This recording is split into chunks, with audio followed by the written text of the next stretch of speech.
ladies and gentlemen, we're back looking at some more earnings. We're going to do Broadcom today. I'm going to also be talking about DocuSign a little bit later today. So let's dig into these earnings, baby. So obviously, pretty big market sell-off today as a whole. So Broadcom was down just a normal 6%, during the normal trading session. Pretty rough. After hours so far, up around 1.5%. So that's it is recovery, but again, rough time so far today just because of, general market sell-off. So if we're looking at these earnings, boom. Non-GAAP EPS of $5.40, which is beat by 16 cents, and a GAAP EPS of $1.45, which beats by 33 cents. So that is honestly quality beat. And if you look from a revenue perspective as well, $5.82 billion, up 5.4% year over year, is a beat by $60 million. Relatively flat on a revenue perspective, but EPS beat is pretty big. So it is overall a beat on all aspects. Free cash flow of $3.07 billion versus $2.23 consensus. Very nice to see that free cash flow, no doubt. As far as their CEO says, our outlook for the fourth quarter reflects a strong anticipated ramp in wireless, as well as the continuing surge in demand for networking from cloud and telecom customers, more than offsetting expected softness in enterprise. So again, they're saying enterprise segment is going to be a little bit weaker, which we'll look into the by segment earnings, the by segment revenue, and see if it gets made up for, which you would assume it does with a nice number here. But I'd like to look at that Q4 outlook as well. We'll see it here most likely. So quarter three met company expectations, driven by healthy demand for cloud and telecom customers. Infrastructure software revenue stepped up to offset a dip in semiconductors, growing to make 28% of the total infrastructure software revenue. Doing good stuff. Non-GAAP net income grew to $2.43 billion from $2.28 billion. Good to see that. Revenue by segment, you see, from the semiconductor standpoint, they were down 4%. Not a massive downward move, but infrastructure software saw a 41% increase to $1.6 billion. So that more than made up for it, no doubt. Definitely, it's always good to look at these chip stocks, you know what I mean? There's a lot to these companies, and the drama that goes on with chip stocks, if you've been in the industry, invested in the industry, it is wild. Every day they're going to be saying the demand is nowhere, and then the next day they'll say the demand is massive, it's back. And these stocks just trade pretty wild for the most part. So that's why we got to look at these earnings. Free cash flow grew 33% to a record free cash flow in the middle of a pandemic. Just saying. Company total debt cut total debt by $1.9 billion in the quarter. I really want to see that. Ooh, I'm a sucker for a balance sheet. Wow. For quarter four, it's a guiding 6.25 to 6.55 billion, above the consensus of 6.2, below, and EBITDA of 3.74 billion plus or minus 75 million. Very nice number there, honestly, in terms of profitability. Holy crap. That's pretty nice. That's pretty freaking nice. Naturally, they declared dividend as well. Get that pop up out of here. Dividend was just in line, but still a 3.69 yield. 3.69% yield.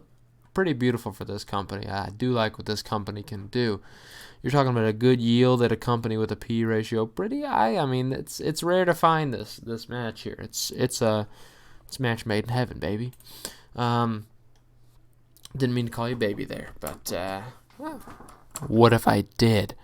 Let's look at some of these numbers here, as we love to see. Overall, year-over-year change in terms of net revenue, around 6% rise, as we saw. Pretty beautiful in that aspect. Net income saw it's a little bit of an increase there. nothing massive. A little bit of a decrease, actually. Sorry, I'm wrong. Net income saw a little bit of a decrease year over year. Not a shocker from a GAAP perspective, but from a non-GAAP perspective, saw an increase. GAAP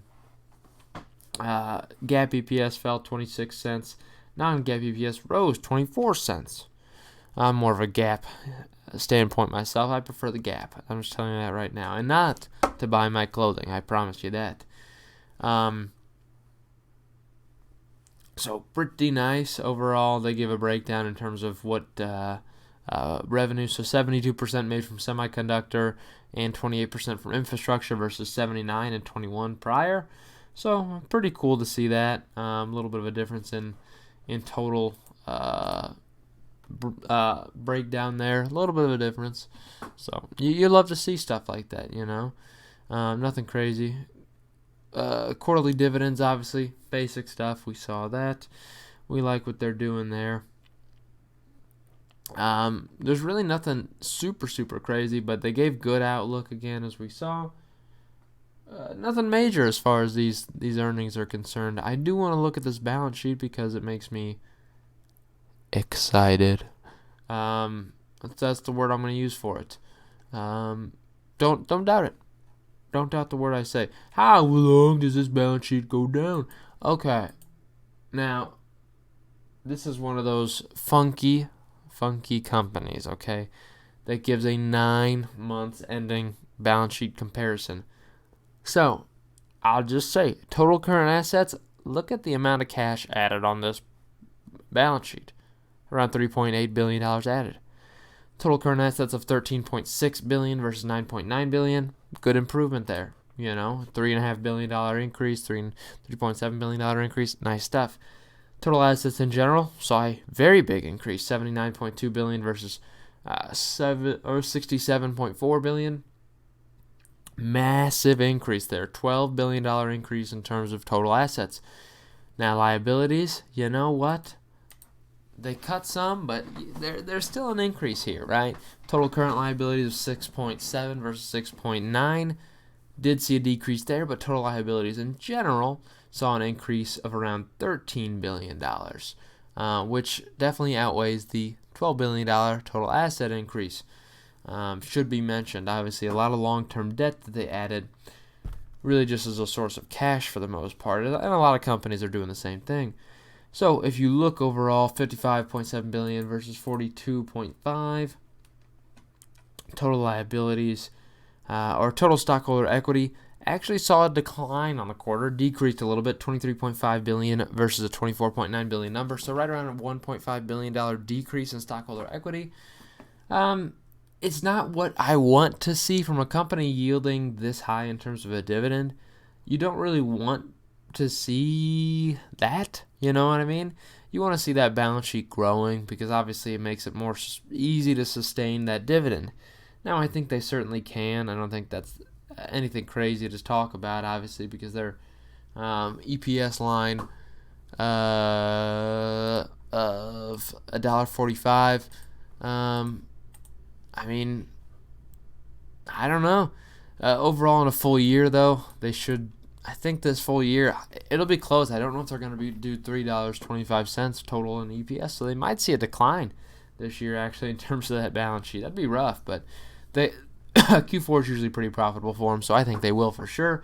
So I think EPS-wise, they're making more than their dividend, but, you know, it does need to be mentioned the balance sheet shrinking. PE ratio over 60. Market cap of $141 billion when we're talking about a stock bringing in around $21 billion, really closer to a full year now, probably closer to $25 billion actually. It's not a bad number, okay? Really closer to, around $25 billion.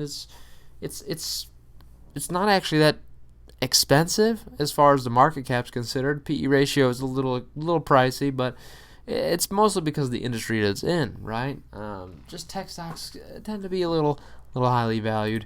And you do need to mention, year-to-date, not much action going on with the stock, only up around 9%.